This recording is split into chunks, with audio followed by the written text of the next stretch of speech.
Assalamualaikum warahmatullahi wabarakatuh. Perkenalkan, saya Kezia Febrianti Sugeng dengan nomor induk mahasiswa 20211332 dari Prodi D3 Keperawatan, Akademik Keperawatan, Karya Bakti Husada, Yogyakarta.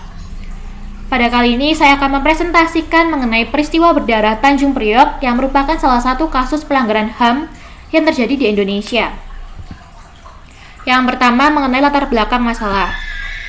Peristiwa Tanjung Priok adalah peristiwa kerusuhan yang terjadi pada 12 September 1984 di Tanjung Priok, Jakarta. Hal ini mengakibatkan sejumlah korban tewas dan luka-luka, serta sejumlah gedung rusak terbakar. Kerusuhan tersebut terjadi antara umat Islam dan pemerintah pada masa Orde Baru, dan kasus ini merupakan kasus pelanggaran HAM yang terjadi di Indonesia. Kerusuhan Tanjung Priok berawal dari cekcok Bintara Pembina Desa atau Babinsa dengan warga. Saat itu, Babinsa meminta warga mencopot spanduk dan brosur yang tidak bernapaskan Pancasila, yang pada pemerintahan Orde Baru tersebut dilarang paham-paham anti Pancasila. Akan tetapi, warga tidak menghiraukan perintah tersebut. Pada akhirnya, petugas Babinsa Sersan 1 Hermanu lantas mencopot spanduk itu sendiri. Namun, saat melakukan pencopotan, petugas Babinsa disebut melakukan pencemaran terhadap masjid. Yang kedua mengenai kronologi masalah. Pada Sabtu 8 September 1984, dua bintara pembina desa atau Babinsa dari Koramil datang ke Musola As-Sa'adah di Gang 4 Koja, Tanjung Priok untuk melepas pamflet atau spanduk yang berisi ujaran kebencian pada pemerintah yang terpasang di sana.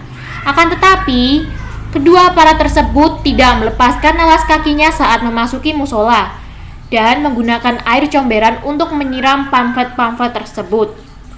2 hari kemudian, terjadi pertengkaran antara beberapa jemaah musola dengan tentara pelaku pencemaran rumah ibadah tersebut. Adu mulut itu sempat terhenti setelah dua Babinsa itu diajak masuk ke kantor pengurus Masjid Baitul Makmur yang terletak tidak jauh dari musola. Namun, kabar telah terlanjur beredar sehingga masyarakat mulai berdatangan ke masjid. Situasi tiba-tiba ricuh karena salah seorang dari kerumunan membakar sepeda motor milik tentara.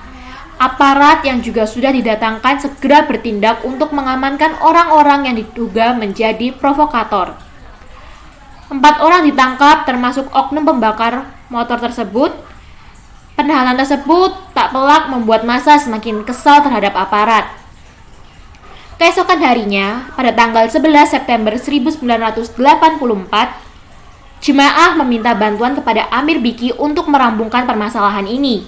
Amir Biki adalah tokoh masyarakat yang dianggap mampu memediasi antara massa dengan tentara di Kodim maupun Koramil.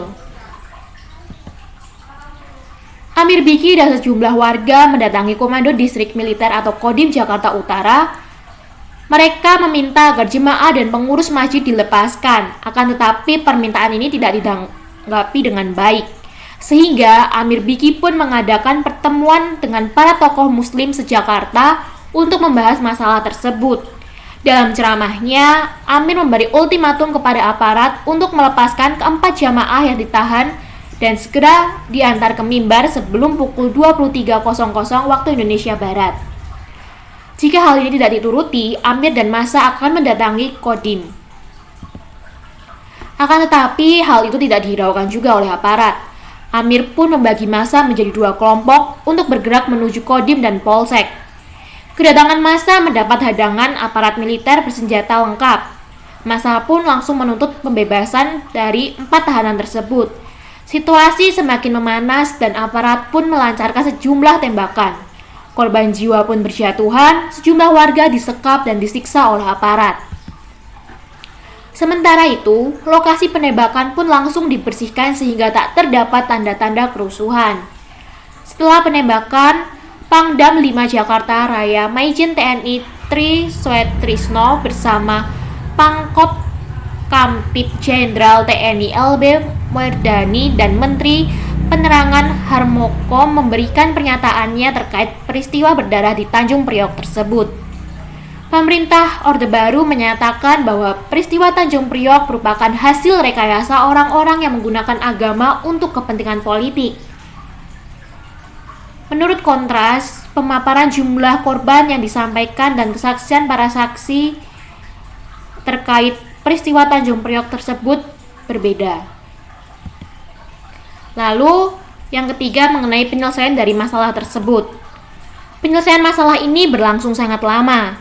Sejumlah islah dilakukan pada tahun 2001 dan sejumlah persidangan dilakukan pada tahun 2003. Dan dipilihlah untuk menangkap dan menghukum pihak yang menyebarkan pamflet berisi ujaran kebencian kepada pemerintah dan pihak aparat yang menimbulkan kekacauan tersebut ditangkap. Adapun hak-hak yang dilanggar dalam peristiwa tersebut antara lain hak untuk hidup, hak untuk berpendapat, dan hak untuk merdeka, sehingga kasus ini dapat dimasukkan ke dalam kasus pelanggaran HAM yang terjadi di Indonesia. Terima kasih, banyak kurangnya mohon maaf. Wassalamualaikum warahmatullahi wabarakatuh.